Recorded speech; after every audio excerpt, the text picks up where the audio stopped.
Welcome everyone to the grand finals of the PCForMan Super Tournament right here on twitch.tv/AlphaXSC2.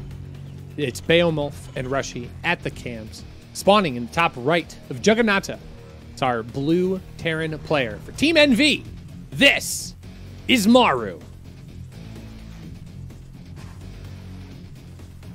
And his opponent here in the bottom left in the red, looking to match MARU here. Stroke for stroke, shot for shot in this grand finals. He is, for the Shopify Rebellion, BYUN.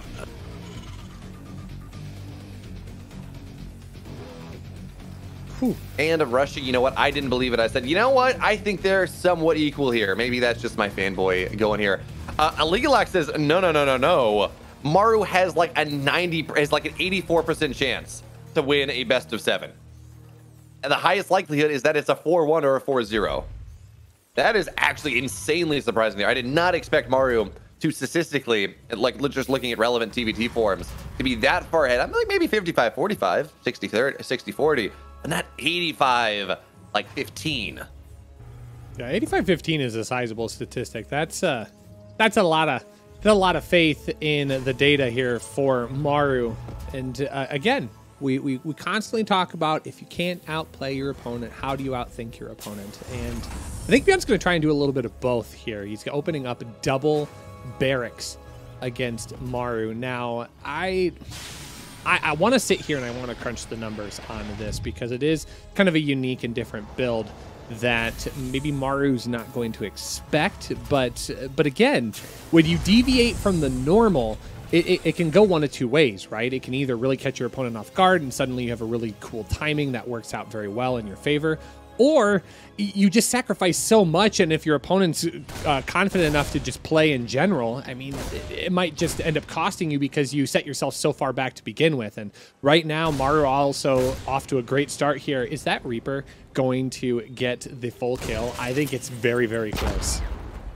Actually, this is really, really good here for BYUN. Okay, look at this. The Reaper scope, he says, okay, there are 3 Reapers here now, and how many times have we seen a TVT snowball because, well, a Reaper dies? Now, here's the thing. As much as they say, hey, there's a snowball potential here, and that is the benefit of the build that BYUN has gone for, by the way. By not proxying this barracks out on the map, it does give him that trap opportunity on the Reapers of MARU. On the flip side, your reinforcement across the map is not all that great, and we're going to pause. We're going to sit here and ruminate on just how this game looks. So where are we at? 4 Reapers, for BYUN, none for MARU, but he is building 2 at a time because he did get that reactor done on his tech lab, or on his barracks, excuse me. So if BYUN moves out here, right, he's going to hit the main base of MARU when there are 2 Reapers on the map and there's 1 Hellion. Yeah. Oh my gosh, that's actually hilarious. Okay, I have to take this back into the game because no one will believe me if I just say it. BYUN is currently pimping out his Twitch stream. I think that's actually, that's super funny. That is amazing. Is MARU still streaming, by the way? Oh no. Okay, so MARU is no longer, well, actually no, MARU is streaming. How does MARU only have 89 viewers? I don't know. MARU is streaming, but it looks like BYUN is not. Thanks for the sub. Is he trying to shark viewers right now? Like, this is hilarious. I wish I could all chat into this game because I'd call him out for it. I'd be like, are you trying to steal all our viewers? This is ridiculous. Yeah, chat, you know what? I'm going to lean into it. Give the man a follow. Twitch.tv/SC2BYUN. Pull him up on your second screen. Have him up. Of course, you're going to get to see all of the cool things that's happening on his screen. You won't get the play-by-play here. Oh, MARU's currently subscribing. That's very, very nice. I love it. This is peak memes. We're all just meme bags after all. I love this. Please, 100. Put 100 more subs on the Alpha X channel. Put 100 more subs on the what is the prime on Young's channel? On into the Inu. Buy the replay pack. Do all that. Wait. MARU just, by the way, MARU did sub to BYUN on stream as this was happening. And MARU just paused the game to make sure that BYUN could get a shout out because look, in his mind, BYUN's not going to win this game, right? He's not going to win this series. So at the very least, he can shark some subs to make up for the fact that he's going to have to get second place money here. But now with the Reapers, they're going to find their way on in. The natural will be delayed. Rushy, are you recovered? Are you okay now? No, I don't think I'm ever going to be. Oh, please. Please tell me somebody's gonna lag out. What a beautiful next step in this situation. This is a whole mess. Oh no. Oh geez. I just know it's not me. That's the fun part. So I can sit here and continue laughing. But oh, chat. Oh, Beowulf. This whole it's off the rails. It's amazing. Oh. I mean, hey, MARU is actually streaming, so take a look at his first-person view as well. And of course, while we sit here and we're talking about Twitch chat, take a look at the other perspectives that we got going on in here today. Take TV is covering it in German, doing a fantastic job. OGS SC2 covering it in French, and we're back in the game. We'll finish our shout-outs later. Hey, the Reapers are here. There are 5 of them. This is not all that easy for MARU to clear for the moment, but he does have a Hellion. Hellions do a pretty good job about dealing with Reapers. Okay, 2 more Reapers go down, but now BYUN is just going to jump on top of these things here. Is he going to get the Hellion? The Hellion's not dead, and BYUN is actually just going to lose most of his Reapers, but now there's a Hellion here. And once again, the natural will be delayed. The Hellion actually getting some good damage done. This is starting to snowball. I can only imagine that Double DB Choi is helping translate for us from the in-game. So feel free to read what he is saying there. This is stunning. This is a stunning game number 1 of this best of 7. I'm absolutely loving every second of this. The trash talk is so real. We're gonna see some Reapers and Hellions kill a tank today. That is. Oh my god. Okay. It's so good. Oh, he's now. Oh, there was a time he was going to be able to find his way on into the main base. This is something that happens in this matchup occasionally, where you just start snowballing, and you're like, okay, this shouldn't work in a realistic game. It's kind of weird, but it doesn't matter because it's going to work anyways. You just have enough of these early game units that MARU, the player in general, can just never find his way down the low ground. 6 more workers die, and I think at this point we're done because there's a Cyclone, and Reapers don't really deal with Cyclones all that well. But yeah, here we are now. Oh, I love it. Yeah. To say this isn't anything less than amazing it would be an understatement. So, folks, exclamation point match arena. Let me just sell out even harder here. If you're loving this content, you will want to be a person who helps contribute to making more events like this possible. BYUN does finally get cleaned up. It comes at the cost of 11 workers, though. It's a lot of damage there, Beowulf. MARU's taken twice the amount of damage, and a lot of it is in worker. Well, you know what? Here's the thing. MARU clearly has access to some flex tape. And when there's a lot of damage, you just put some flex tape on the bleeding amount of SCVs, and you're fine. And by the way, flex tape, if you want to sponsor a StarCraft tournament, reach out to Rushy, reach out to me, reach out to Team GP. We'll make it happen. Look, if there are memes, you gotta lean on into them. Is that now we're kind of at this point where neither player can get too much more damage done, right? They're both on 2 bases. Stim is actually halfway done here for BYUN. It's not even getting started for MARU at this point. He just says, okay, look, if I want to win this game, I gotta take it later. I can't win the game right now. I can't win the game for the next 7 minutes. So 3rd base is underway. He's trying to find some sort of a macro advantage, but BYUN, he's got his 3rd base on the way as well. And he will have that tech lead. He will have that tempo lead. He will even have that production lead, as it is 2 barracks to 1. So I'm a little bit afraid for actually, I'm sorry, I'm a lot afraid for MARU for the next probably about 8-minute mark, right? Stim will be done, the 3rd base will be on location, and one of the best ways to go to make sure you defend your base is to attack around it. As Sun Tzu once said, appear strong where you're weak, appear weak where you are strong, or something to that effect. And hey, another way to say that is make your base and then defense it. And that is exactly what BYUN is going to look to do here. Be aggressive on the map, make it so MARU can never really move on out here, as this one Marine is going to be the savior of MARU and prevent the base from going down. Maybe. To quote another famous bard, we're no strangers to love. You know the rules, and so do I. And the rule right now is that BYUN's gotta strike while the iron's hot here. He's waiting a little bit too long. I think he's going to cool down and lose his opportunity to get things really under wraps in his case. So I'm worried about this. I think you're right. I think that 8-minute mark is where this is going to start cooling down, and BYUN maybe loses a little bit of his push potential, but it does seem like he's going to try and hit at a good timing here. Does have the 8 Marines and 2 tanks? Yeah, 2 tanks. Oh, this is actually going to be a great timing. But if BYUN can have anything on the opposite side of the map, it'll be good here. But look at all the auto turrets going down. They're just flying around here. One of the tanks does get cleaned off. Both of the tanks do get picked off.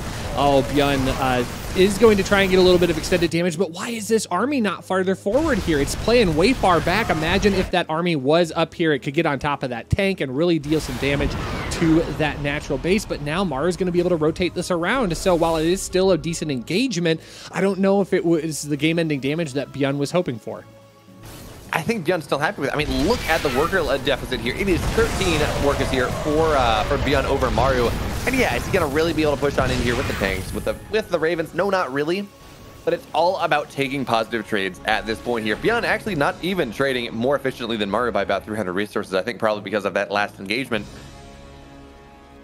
But he is mining so much more now. He is up 8 workers. He was up 11 at one point. He is taking his third base just a little bit faster. And this means BYUN has the opportunity to grow. How do we see that happening in this game? So stim done for BYUN a lot earlier than it was for MARU here. The MARU's going to stim on in. And you know what? This tank's actually getting a decent... Wait, with a rally here from BYUN. This was a mistake for MARU. He says, look, I'm going to push on out here. I'm going to find some damage. But no, he will not be successful. The army from BYUN will not be swept from the map.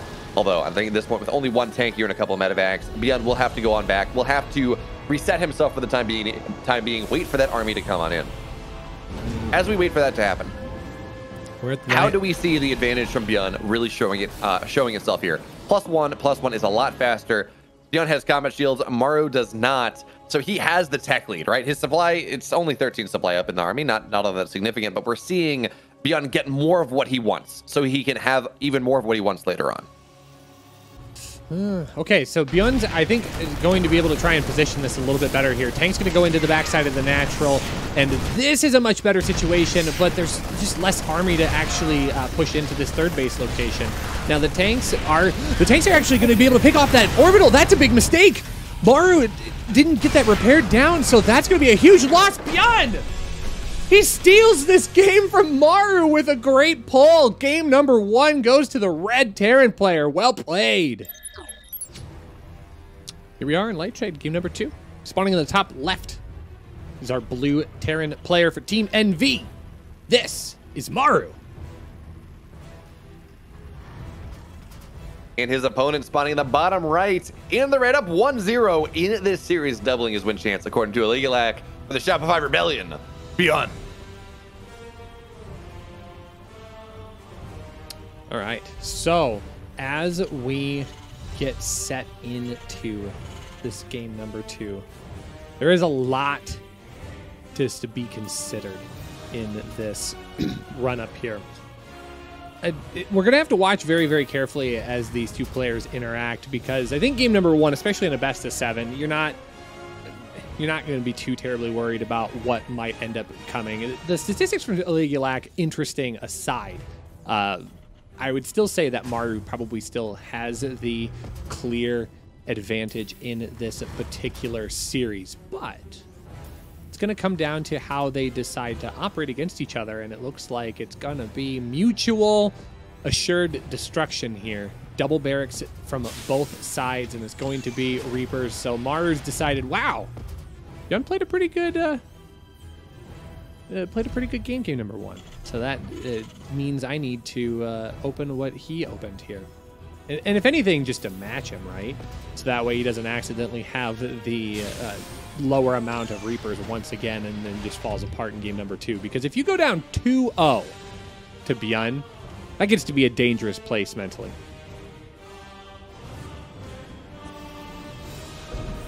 So it seems like it is going to be a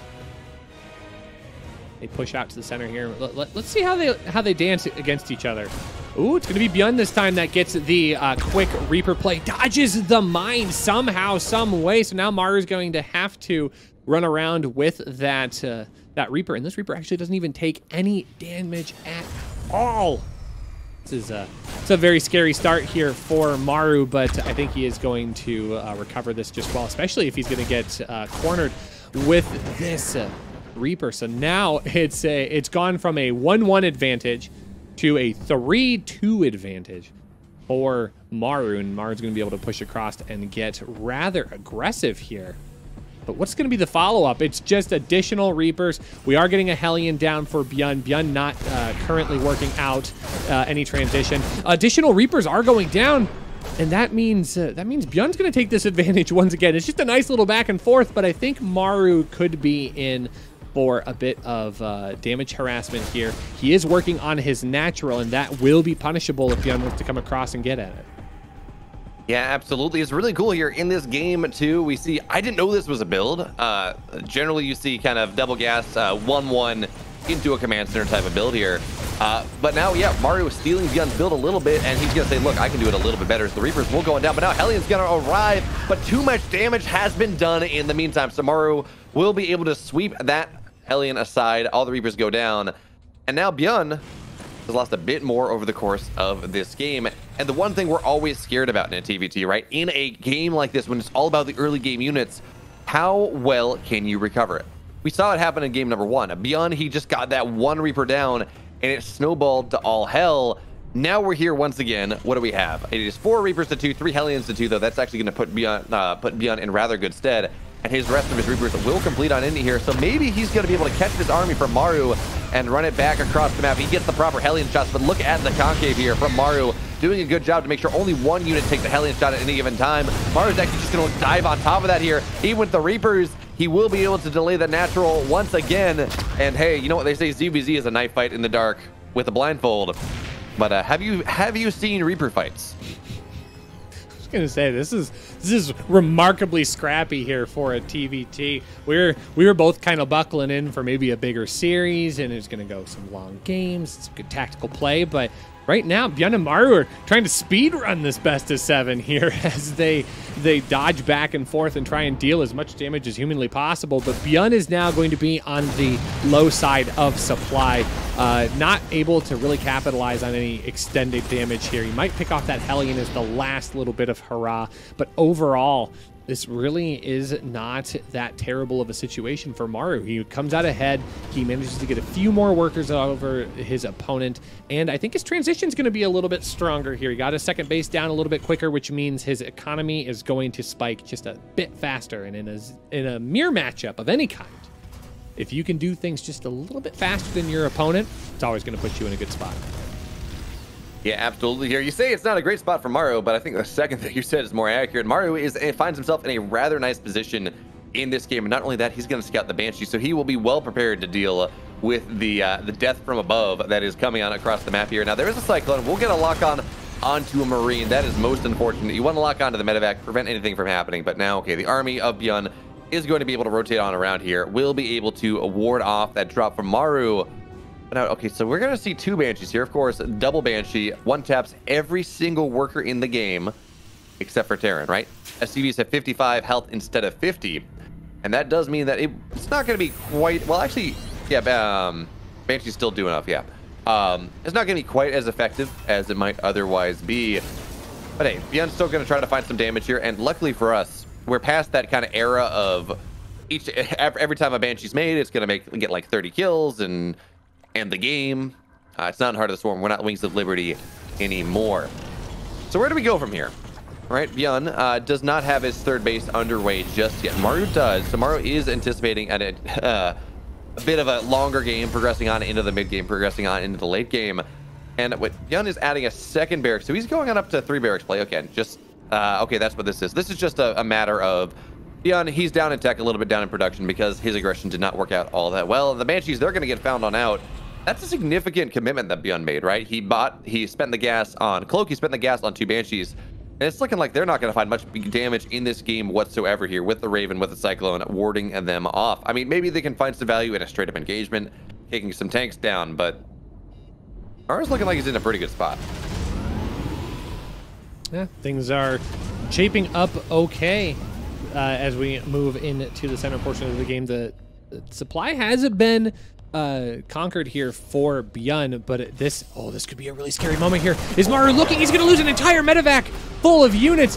That is the greatest engagement that BYUN could have hoped for here. A complete misplay by MARU. He's not looking for just a moment and that it means that he's going to have to stay back at home. So even if BYUN doesn't push forward, he doesn't have to anymore. He picks off an entire medevac full of units. Whew, what a great grab by BYUN. That's going to really allow him to catapult forward here and get a better security in this game. Wow.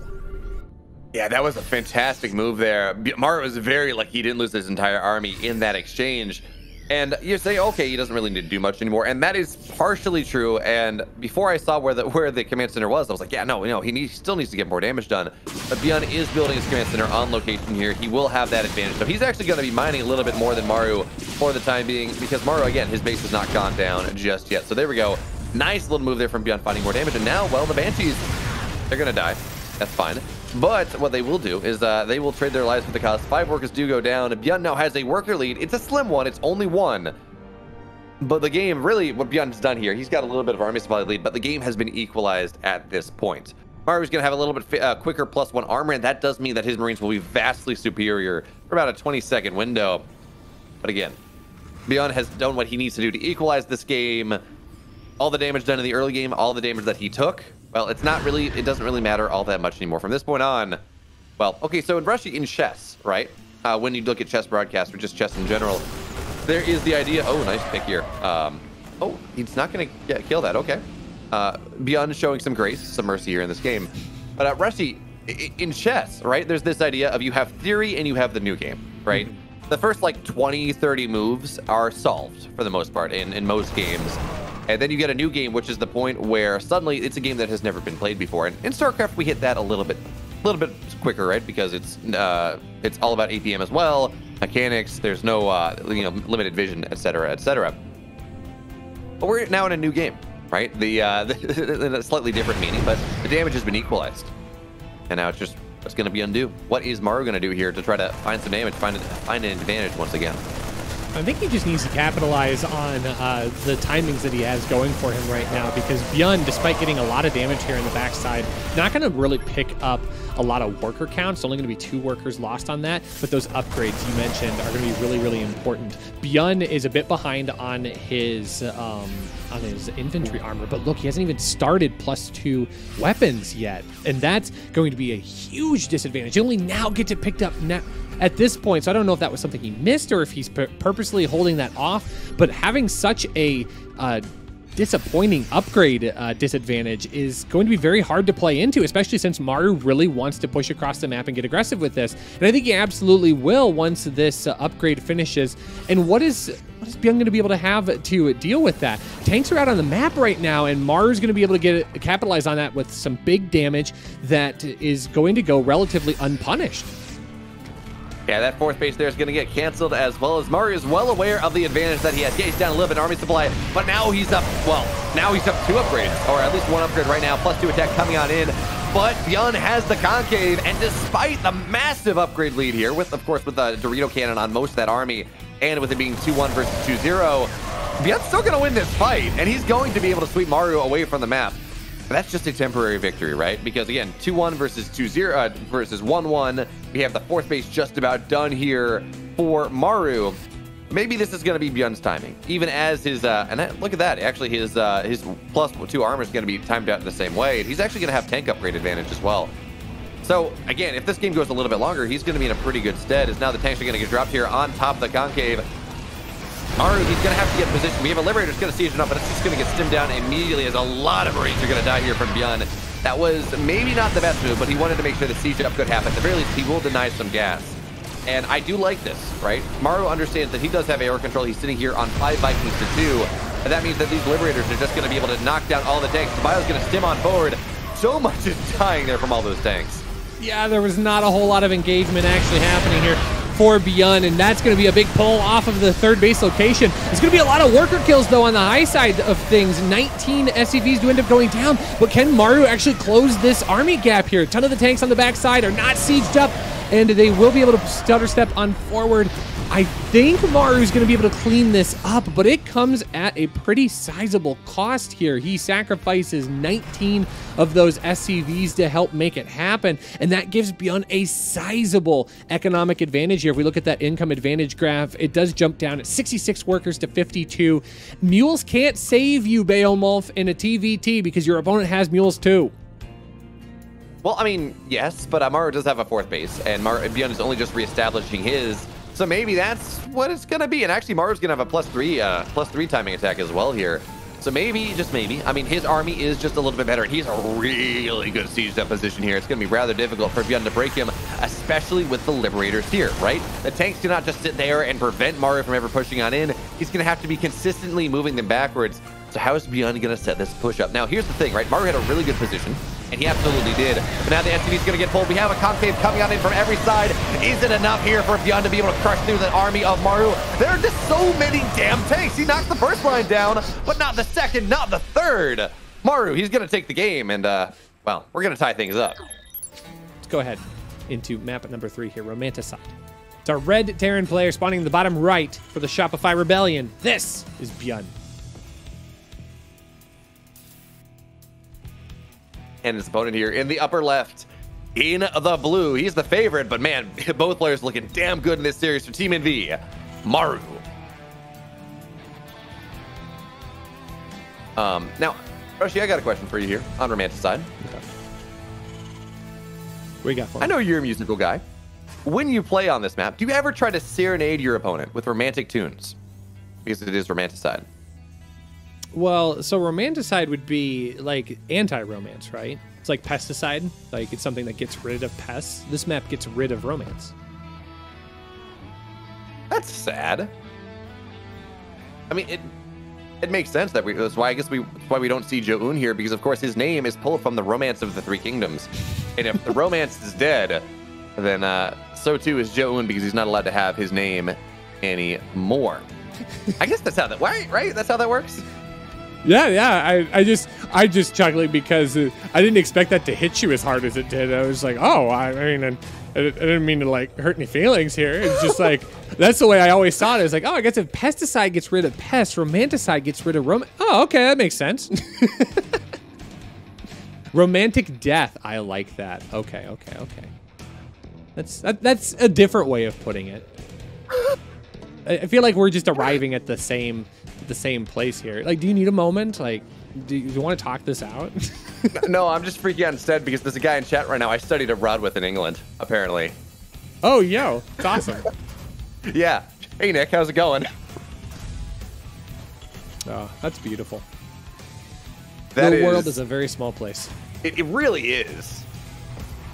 That was a fantastic study abroad program. If it's who I'm thinking of, the guy spent a solid he spent a solid couple days trying to find Fireball in England, and they don't sell Fireball in England, so he was very, very disappointed there. But you know what? It's fine. It's okay, because 4 years down the line, there are plenty of Fireballs here in StarCraft. Tons of explosions, as we do have the game kicking off here. We had some fantastic games thus far. It's only going to get better.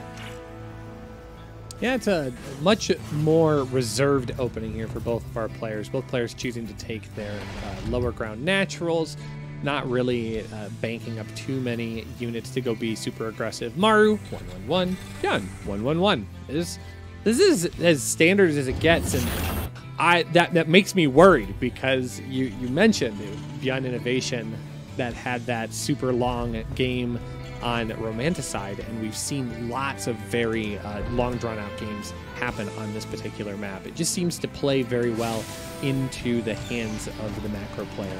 And not that I wouldn't want to be a part of a very long drawn-out game, but we know how TVTs get, right? They're very positional. Everything is about like micrometers of movement and positioning, and just one false move and oh no, I lost 50 supply because the tanks were just 2 inches too far forward. Terrible. Yeah, and it's always kind of fun when you look at the late game here. There is a time when you talk about how positional this matchup can get, especially as, you know, everyone takes every base, this mass Viking play, where not a lot happens, but not a lot happens for like a solid 10 to 15 minutes, as both players, they're just trying to take small trades and outposition their opponent, etc., etc., etc. And I am so glad I got you here with me, Rushy, today, because again, when that Innovation versus BYUN game, I ran out of stuff to say like 30 minutes into the game. The game went 55 minutes, and it's just like, okay, the Vikings move left, the Viking moves right. We have some disables on the tanks. Nothing happens because both tanks get disabled, and you're like, Okay, I'm so glad I got someone to work with me here, so we can just talk about, you know, the merits of Fireball when you throw it down a tuba horn.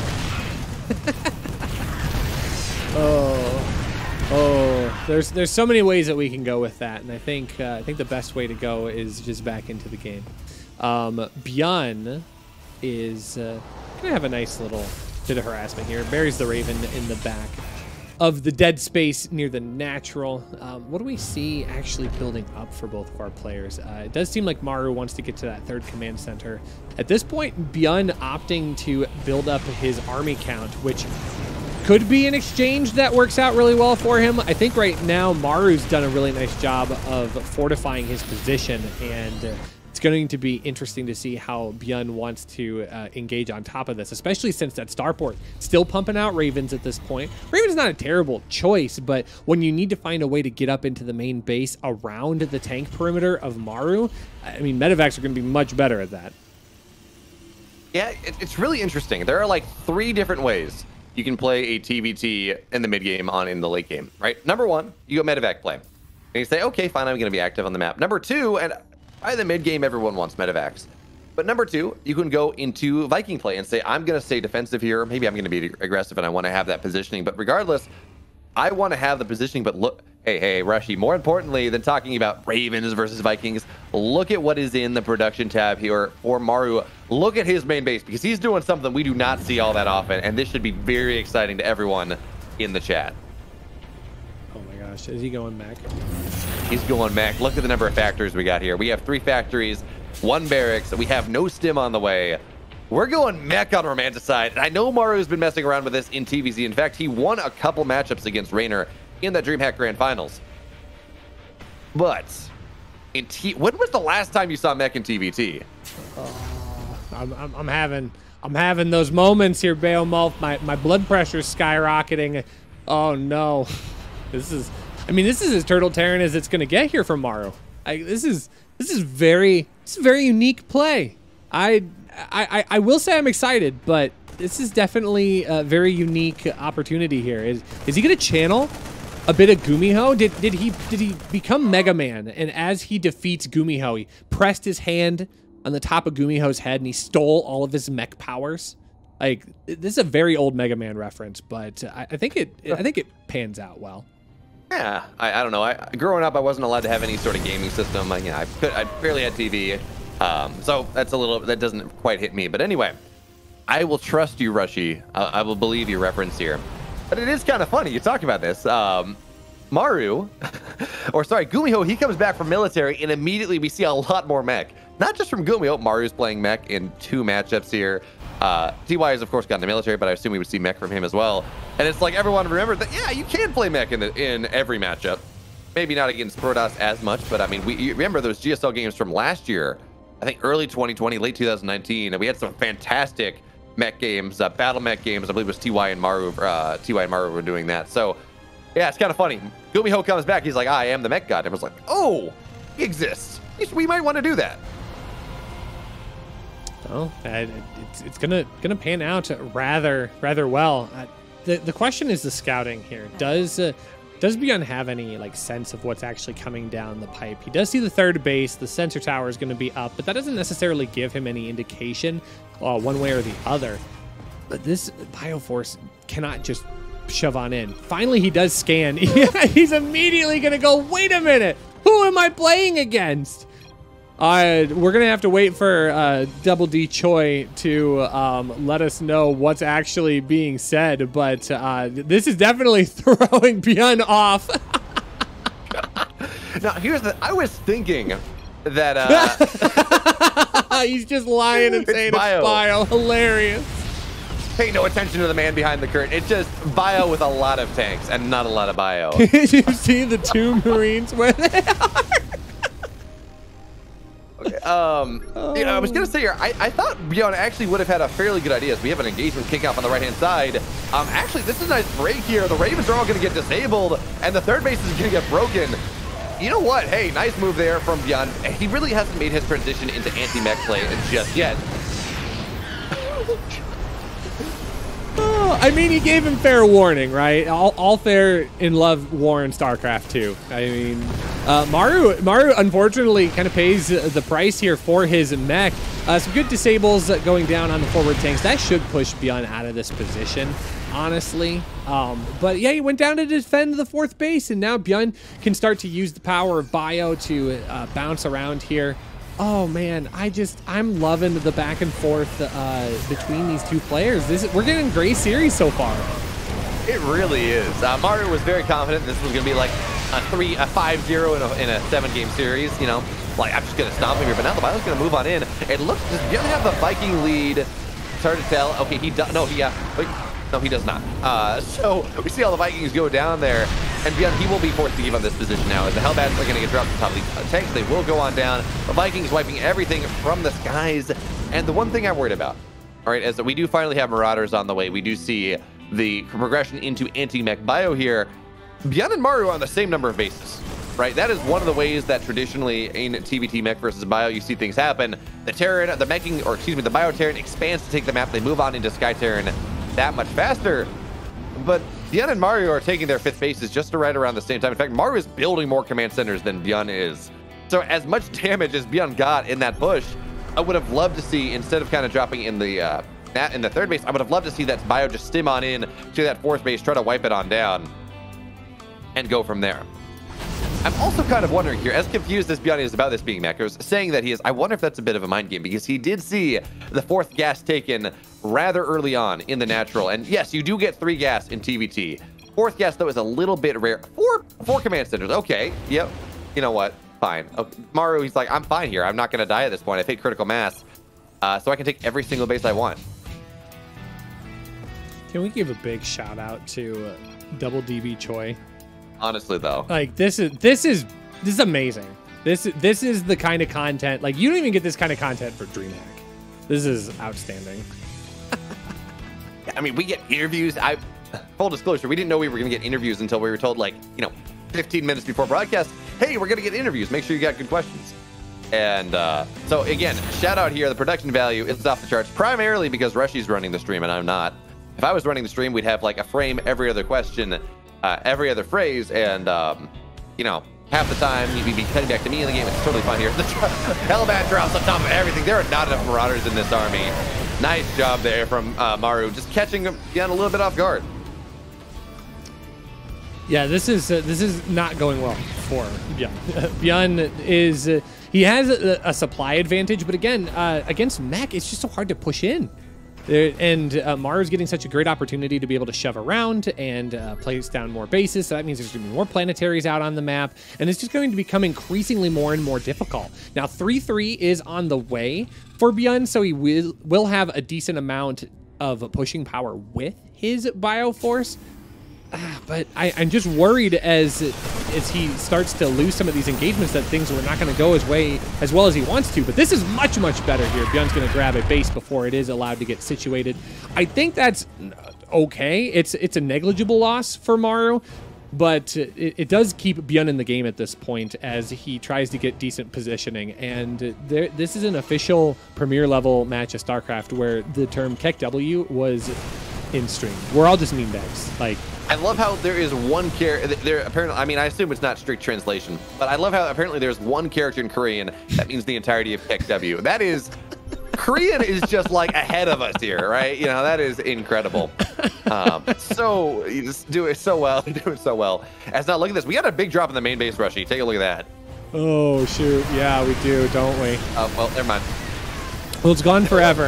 You just have to trust and believe that this actually did happen. There are Marines that are going to get a sizable amount of follow-up damage, but it's a much better situation for MARU as BYUN does lose a little bit of momentum on the backside. He gains it back on the front, and there's a lot happening right now, so I guess I better actually engage my observer brain here. That is a ton of Thors, though. 3 Thors is going to be able to max out this army, especially with Viking support. His orbital command, though, is getting dangerously low, and that is going to fall. And getting base kills here is really important for BYUN. That does push him a little bit better into the economic advantage.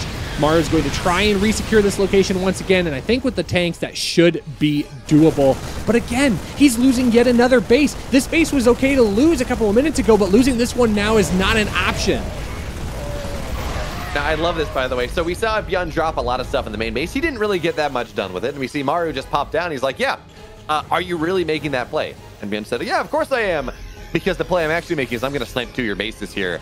Now, MARU will be able to reestablish his 4th base rather quickly because, hey, the command center that was meant to be his 5th is now his 4th. So MARU here, he is on 5 bases. BYUN is now doing what he needed to do maybe a little bit ago, but still, it's going to work out for him here. He's expanding to take the entire map. He's insanely increasing his production. He's going up to 14 barracks, Brushy. Oh, man.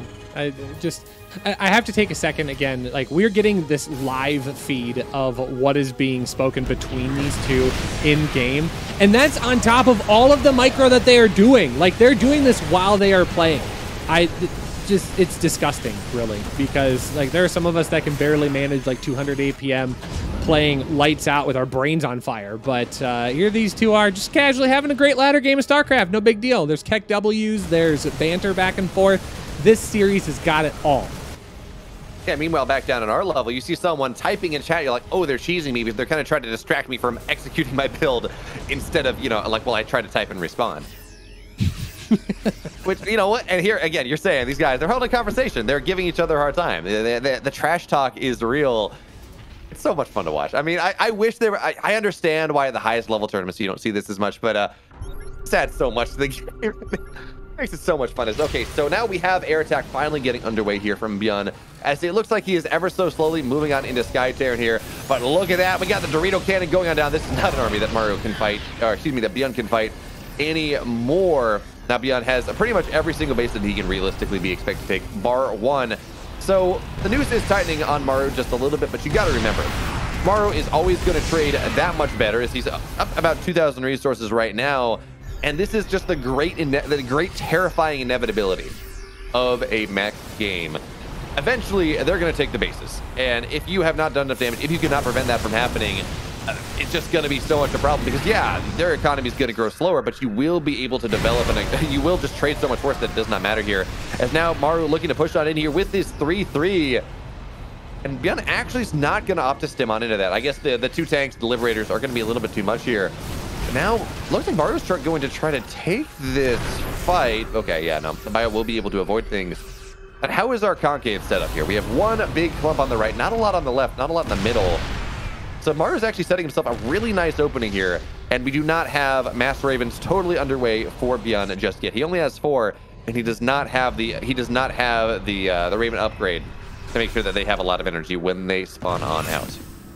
Well, this is kind of a scary position here for BYUN. He's kind of getting caught back in, and he's going to have to be forced into an engagement here. He's really running further and further into MARU's main base, and there's not going to be many more places for him to retreat to, but now instead he is going to turn and fight, despite the fact that Dorito Cannon is dusted this entire bio force. He is going to pick up a few of those units and get out with the majority of his army, so not a terrible trade here. But this base still has not been fully protected just yet. Liberators are going to try and own some of the ground to really protect this planetary fortress, and the tanks just a little bit out of range, but easily could be moved at any time.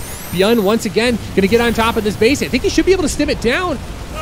No, not quite. He doesn't want to lose his whole army, but he's going to lose it anyways. So now he's not even going to be able to trade the base for it. But at this point, he is still managing to get a pretty decent exchange here. He kills a lot of those units, and he's going to be able to stim on forward. Those are tanks that have all been dealt with. That actually ended up being a very, very good engagement.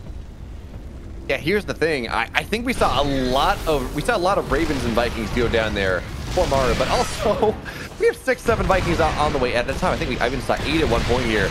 So MARU is just never not going to have the map control in this game. But now Raven's going to find his way on in here. We should see some disables on, not the tanks. This is like the 2nd or 3rd time we've seen this happen. The Raven goes in, and the Raven goes out.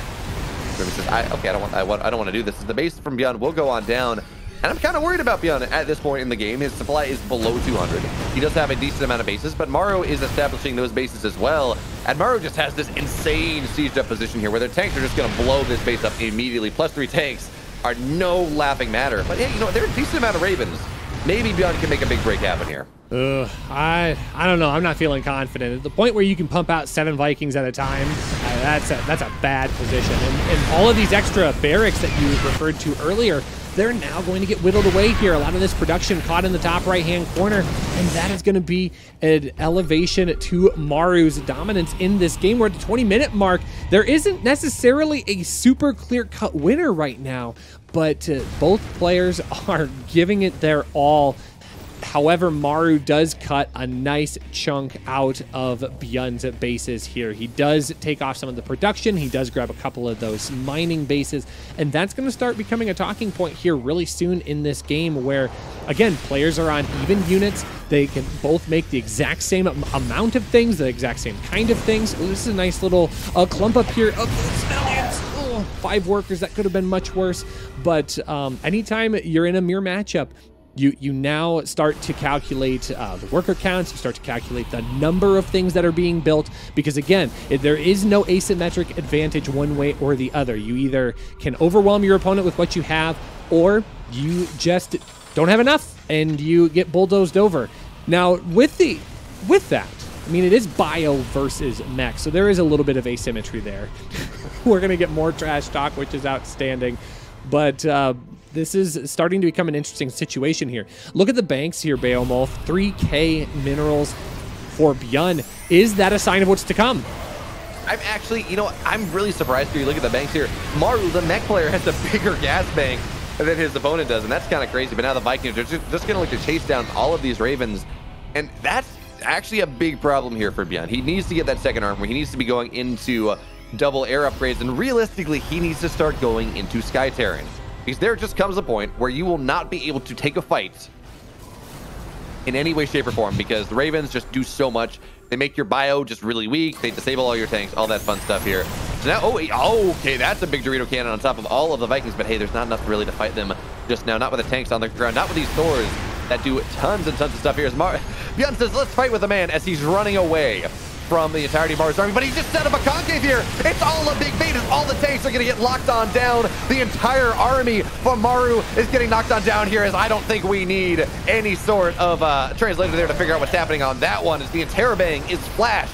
MARU is going to lose so much here, and that bank that we had, well, he's going to have to spend a lot of his gas at this point here. Now, the tanks, of course, on the high ground, they will see it enough and knock down just the last bit of bio there that's doing something. It will protect the Vikings for the time being, but what an engagement there from BYUN. He was down 10,000 resources. He's still down 10,000 resources. Never mind, but he should be able to knock down at least some bases here. Yeah, I mean, this is his time to strike. The iron is scorching hot, and he needs to be able to capitalize on it, but look at what this army doesn't have, Beomolf. There are no medevacs. This overstimmed army is not going to be able to really provide the strategic advantage that it needs to. He can't just bulldoze on in. He can't double stim onto an army because there's just nothing to help heal this back up.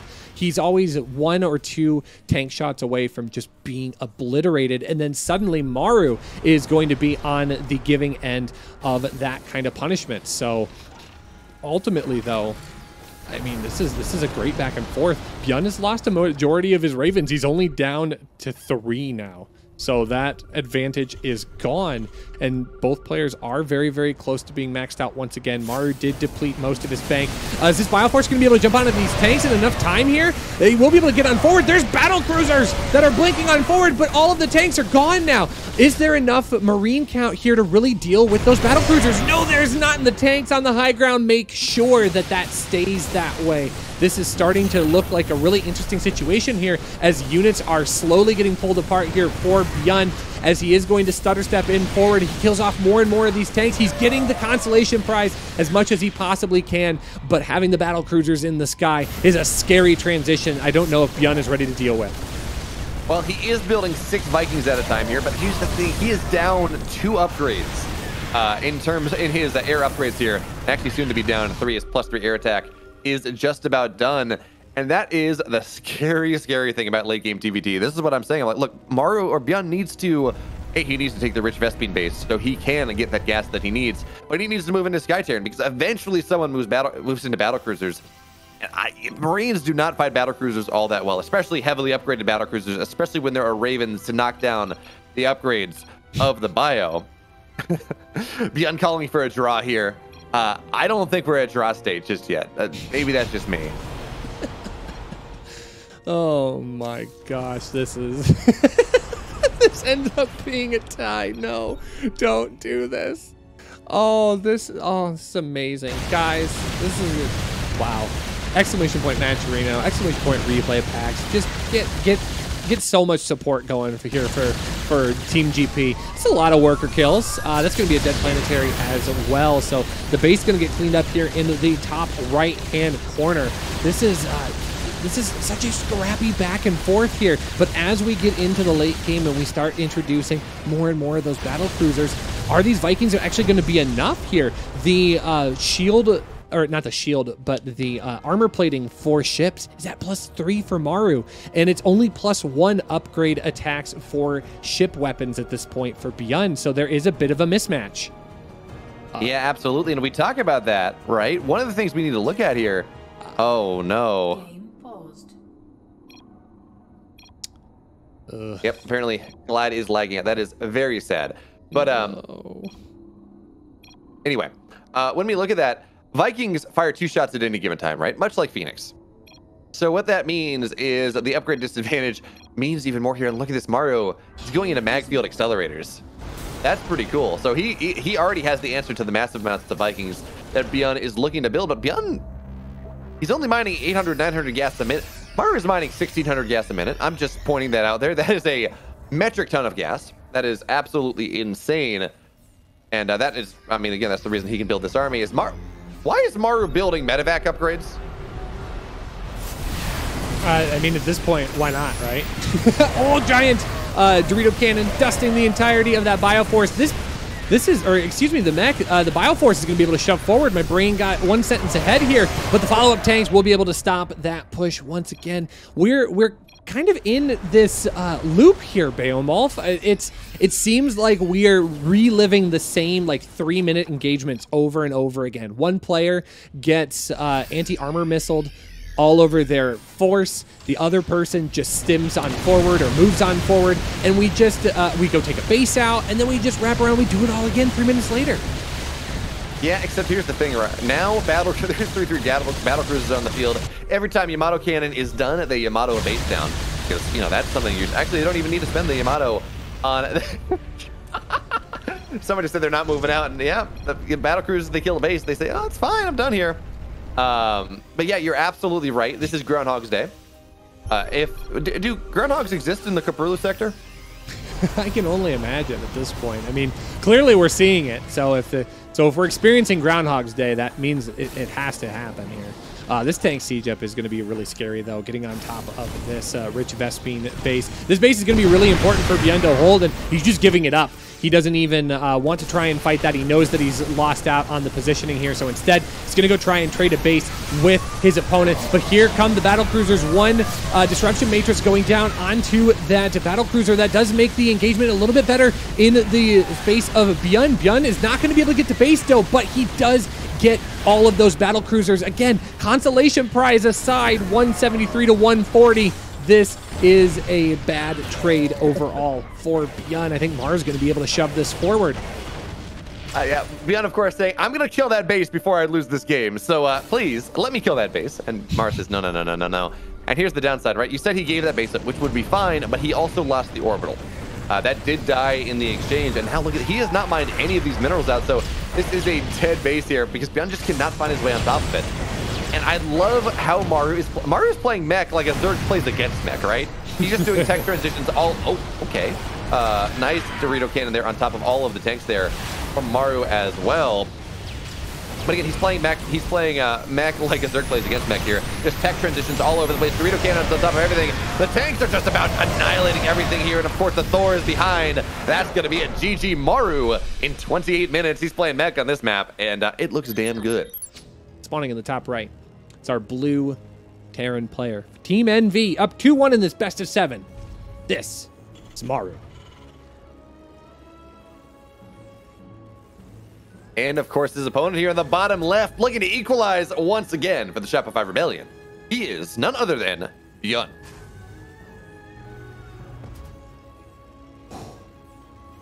Hey, Reshi, did you know that I'm high?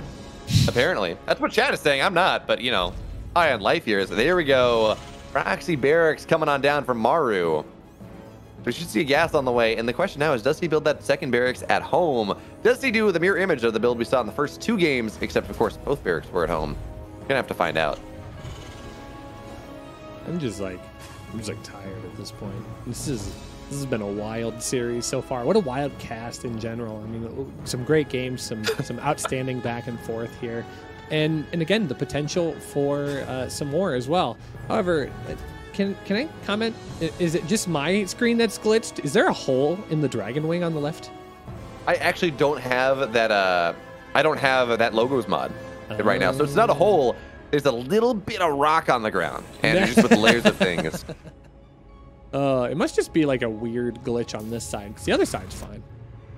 But single proxy barracks, just a single one. Back at home, it's going to be a factory. So this is mind games, mind game 101.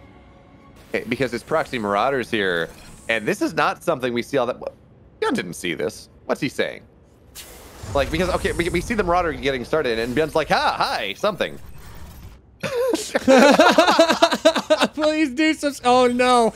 Is this where the narrator voice comes in, going, "But BYUN should have been doing the scouting."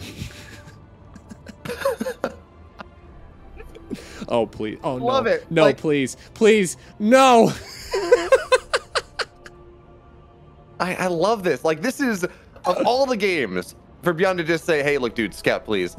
This is the one where, like, actually, this is BYUN that should be doing the scouting here. Oh, no. Oh, no. Like, this is just, okay. If, like, we're going to need chat participation here. This is a big F in chat if BYUN just wins this. There's a chance that he doesn't, or at least doesn't win it, like, right out, but hilarious if true. It's double Reapers back behind this.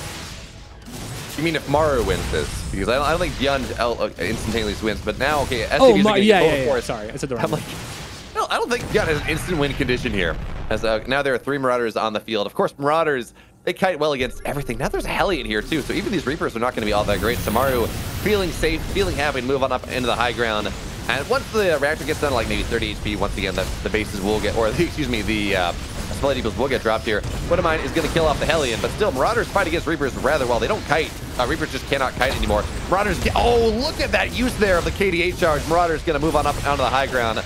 But it looks like at this point, the hold is, well, actually, there's not a lot of DPS in this army now that the Widowmine is dead.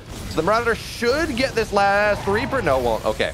But now Marauders, Hellions finding their way on in, and there's no wall anymore. How much more is MARU going to be able to get done with this?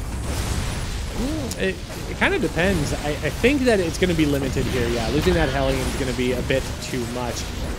MARU's very locked on to getting that Reaper, and that Reaper was the ultimate bait here as he's able to hold on to that. He teases more of those Marauders forward, and then he gets additional kills. So all in all, this battle report does show a bit of a good situation. It's a gas trade for MARU. It's a mineral trade for BYUN, but I think for the I think for the long-term effects of this game, I'm not feeling super confident for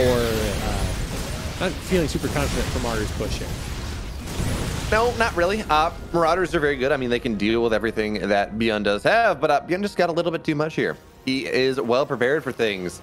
But MARU, he says, okay, you know what, fine.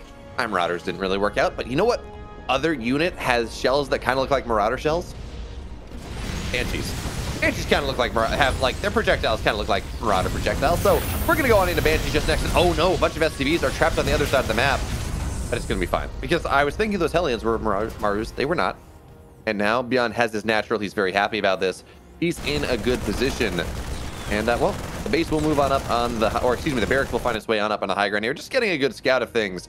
And eating some cyclone damage. I mean, it's going to take a long time for this barracks to die. And in the meantime, it's a nice scout. And maybe, just maybe, MARU will be able to just soak all the damage there that the Banshees want to take, and instead it's going to knock down at this base. But now Banshees have shown on up here. Marines are going to start to go on down. How many scans do we have? Yeah, that's just going to be it. Again, the Sky Marauders, they take the game. MARU, he's up 3-1. On his final tournament life in the PCForMan Super Tournament Grand Finals, it's a red Terran player. He has to win 3 games in a row. So sorry. 3 games in a row to come out as this weekend's champion for the Shopify Rebellion. This is BYUN. And his opponent here on match point, on tournament point. One map away from an AMD, there we go, Ryzen 7 5800. He is, of course, Team NV, MARU. And I'm just sitting here, I'm like, I know it's a 5800, but like, what goes in front of that? Oh no. Look at this here. We got something that I have seen, I want to say MARU do a couple times, where he does not build that barracks in the wall. In fact, he builds it just offset a little bit. He did this against Raynor, actually. Again, it's a different matchup, and I'm not exactly sure what the reasoning for that was. But in this game, right, he will move that back a little bit. I don't think this is going to change how things get scouted all that much. But it is interesting, just kind of intentionally leaving that wall open for BYUN.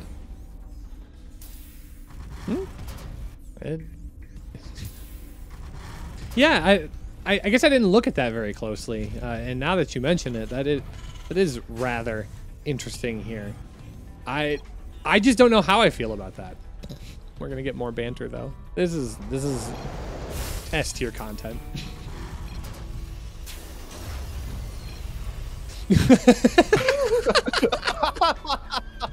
Mara's like, I'm doing all this fun stuff that you can't see. No, my mind games. Well, the mind games only work if you scout them or you see the lack of things. Is this like an anti-mind game build? Like, is BYUN metagaming MARU? I'm loving it. Honestly, though, yeah, like, oh man, it's so cool here. And also, in response to a question, all right, the wrist issues that BYUN and MARU both struggle with are absolutely real. If anyone ever saw, if you remember when BYUN won his GSL back in 2015, I think it was, he goes and he waves his hand on grand final stage, and there's just this big red, I think they called it the gamer dot at the time, from like how much he practices. Carpal tunnel is absolutely a thing, and with how fast these players play, like 3 to 400 APM, and unlike a Zerg, right, where they'll play on 600 APM, it's not inflated APM, right? In every single action, there is something. And on top of that, the Terran micro, nice job. The slow zones come down to bite MARU. The micro is a lot of wrist motion in a Terran just because of all the stutter step and everything. Keck W once again. This one we've learned. It's only one symbol.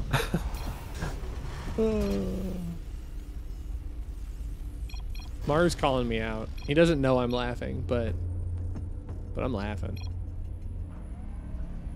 Oh my gosh, this is just beautiful, just beautiful play. But yeah, to your point, yeah, it's very easy to get caught up in the. Oh, okay, never mind. Let's talk about this. That cyclone just went down. That's going to be a evacuated mineral line here. And now the wall is actually going to be a liability here. It could have been. I guess the tank pops out at the right time here. Did MARU almost accidentally seal his own fate in this game? That got scary for a moment. Yeah, pretty much. I am yeah, that's kind of funny, right? We talked about that. I'm not exactly sure what that mind game was supposed to show, because I feel like unless BYUN's one of those players that's going to see the high ground, see nothing on that spot, and then immediately run back, the barracks was close enough to the wall that like it doesn't really see all that much. But shout out to Double DB Choi, I guess, for converting Korean memes into memes that those of us with Western brains can understand. That Western brains can understand, as MARU is emotionally wounded at the banter from BYUN. Finally, we see BYUN using some of that spare APM to go and like break MARU at this point. So from this point on, MARU is going to lose every single game, and BYUN is going to reverse sweep to a 4-3 victory, strictly because of the mind games, the mental warfare that BYUN has successfully been waging over the course of this series. I joke a little bit, but I don't know, Rushy, do you follow Dota at all? I don't.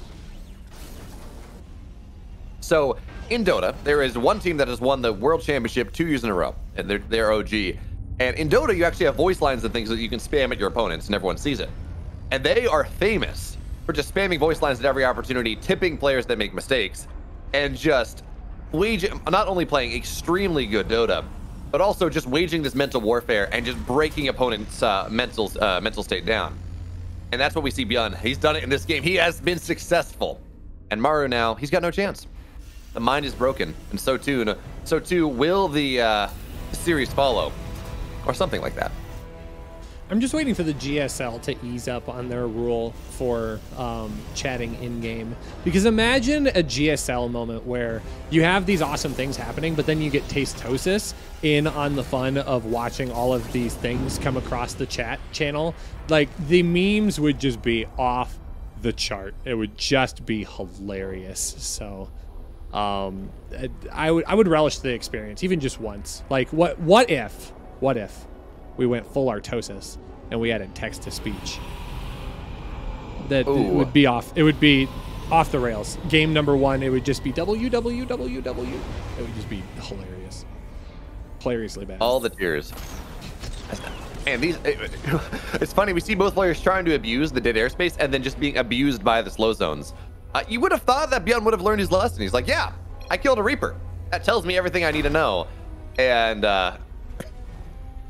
everything I need to know, and so I'm not going to try it. But now we have a push coming out here from BYUN, and he does have he doesn't have a Raven advantage, same number of Ravens, but his army is significantly bigger. It is 4 tanks to 5. MARU does have more tanks here, but there are a lot more Marines here from BYUN, so he's probably going to look to maybe move on in once Stim is done. But again, this is Blackburn. One of the quirks of this map, it is very difficult to push on into your opponent's bases because there's so many high ground siege tank positions. But that also means MARU is going to struggle to take this third base, struggle to find his way on into the low ground here without some really good Raven disables. How are we at Viking perspective? 4 to 4 here, but 4 here for MARU on MARU's side of the map, and the other 2 Vikings of BYUN are finding their way on over. So for the moment here, BYUN is suffering from an air deficit. I don't know how much of a difference that's going to make at the end of the day as MARU does try to find his way on out. Are we? Okay, we are not seeing mech again, just a really early factory. Oh no, I'm sorry, we are going to see, yeah, this is going to be mech again. I mean, MARU made it work in the previous game, but those are great Raven shots intercepting on top of those tanks, and that's going to give MARU a chance to try and siege this down. But it's a great concave on top of all of the tanks, and now suddenly this is not a great position for MARU. However, there is no push potential here. The Ravens did a lot of the DPS, and now they're not going to be able to drop those auto turrets. The bio on the ground, not really that strong, and with MARU having the defender's advantage, things should end up just being okay, at least stationary for right now. The supplies are deceiving though. 128 to 100. BYUN does have the advantage, but if he can't push into the natural of a MARU, then it's not like it means a whole heck of a lot. Yes and no, as though actually we do have MARU just going for the break here. The tanks are not totally sieged. For the Vikings, they have air dominance. It means these Liberators are just going to get targeted on down immediately. And yeah, MARU's going to break the hold. Sure, 22 workers are dead. It is 70 workers to 37 as BYUN looks to punish the mech from MARU in this game. Even if he loses this army, he's very happy. Thinks he will maintain his air dominance. He will maintain that position. That means that MARU cannot move into Liberators, cannot do something to break the tanks. And the rally here from BYUN for the time being, it will be forced on back just a little bit, right? He does have to reset things. But with Stim done, with 1-1 done here, BYUN is actually in a fantastic position to knock down the mech of MARU in this game. This is a remarkably scrappy game between these two right now. It's just more of the same in this series. BYUN has a moment where he could try and strike, and it seems like he is going to try and take a couple of medevacs into the main base here. There's a little bit of missile turret protection, but I feel like BYUN can just boost right past that if he wanted to, or he can even engage it right here, and that seems to be what he wants to try and do. Instead, he is going to just drop down at the third base location. He grabs a tank. Is he going to get the second tank? He will. But does he have enough for the follow-up push here? I think he is trying to clear a little bit of the protection for the reinforcements that are coming on the backside here. So tanks on the high side will have to rotate down once again. It is a lower to tank count, and that's actually the last remaining tanks on the field right now. There are 2 more in production, so that won't be that way forever. Fourth base, though, already on site for MARU as BYUN is working on getting his 4th established. Yeah, I'm getting rather worried about the supply differentials here. Yes, tanks can do a lot to invalidate any sort of supply loss.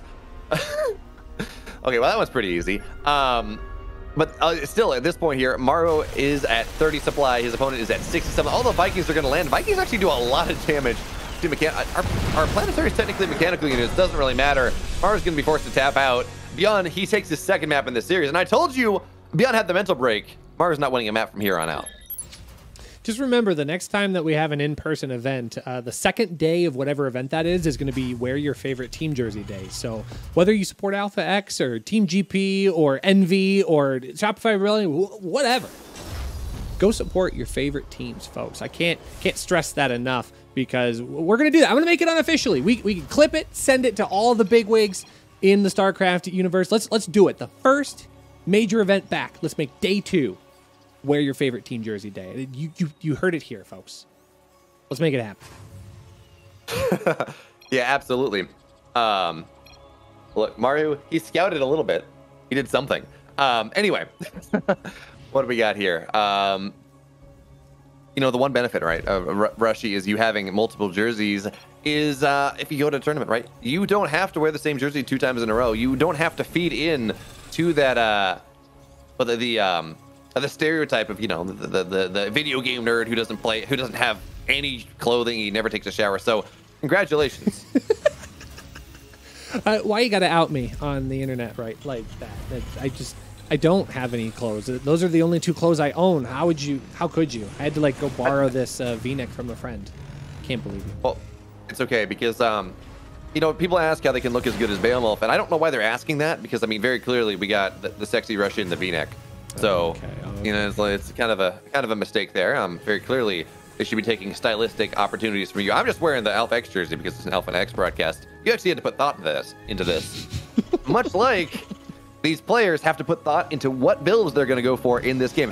How's that for a segue? What a transition, my friend. Well done here. It is 1-1-1 opening for both players. This is not going to be a run-of-the-mill game, though, I feel, because it looks like BYUN is wanting to try and maybe push out. Excuse me. Oh, that Hellion was apparently not doing well at full health. So a little bit off the top. It's like a good haircut. So it looked as if he wanted to get aggressive here, but it seems like MARU is going to be the one that pushes forward. He's got a couple of Reapers, Hellion, and he's got a medevac full of tank and Marines here. This is kind of BYUN's MO. This is what BYUN likes to do. He likes to take small amounts of units and make the biggest amount of damage possible, and he's bringing that to BYUN. I don't know. Can the master of micro be out microed? Well, that's the question, right? Who is the master micro? Is it BYUN? Is it MARU? Both of them at points in time have been absolutely renowned as the best players in the world with just unit control here, at least as Terrans are. But now, well, BYUN's going to have to break this because he will lose that reactor, and that's going to be a little bit annoying. He will start to lose some of these supply depots as well.